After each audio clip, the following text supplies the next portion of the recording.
Kita ke informasi pertama, Saudara. MBPI DIY bekerja sama dengan Disnaker Trans DIY akan berusaha memastikan seluruh perusahaan di DIY membayarkan tunjangan hari raya atau THR dan pemutusan hubungan kerja atau PHK. Untuk pelaksanaan pengawasan pemberian THR dan pemutusan kerja, MBPI melakukan langkah deteksi dini terhadap perusahaan yang berpotensi bermasalah dalam pemberian THR.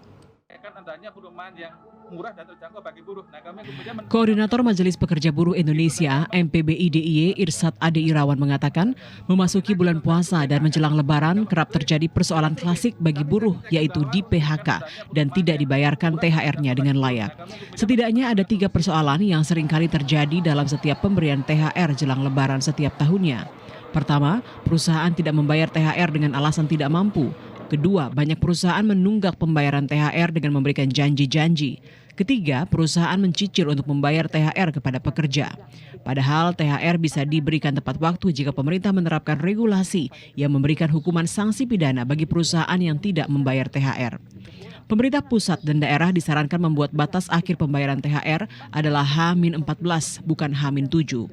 Konfederasi Serikat Pekerja Seluruh Indonesia (KSPSI) dan Serikat Pekerja Nasional (SPN) melalui Lembaga Kerjasama LKS Tripartit DIY akan melakukan deteksi dini ke-12 perusahaan di DIY dan membuka posko pengaduan THR bekerjasama dengan Disnaker Trans DIY.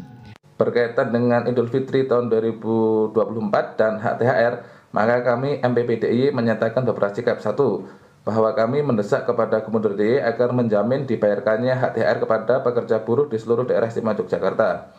Kemudian yang berikutnya, serikat-serikat buruh di dalam MPBI akan membuka posko THR mulai Rabu 24 Maret tahun 2024. Apabila ada perusahaan yang tidak membayar THR, maka akan dilaporkan ke Dinas Tenaga Kerja DIY dan akan diterapkan sanksi sebagaimana diatur dalam peraturan perundang-undangan. Demikian Agung Nugroho dan Arif Heriawan, TVRI Yogyakarta melaporkan.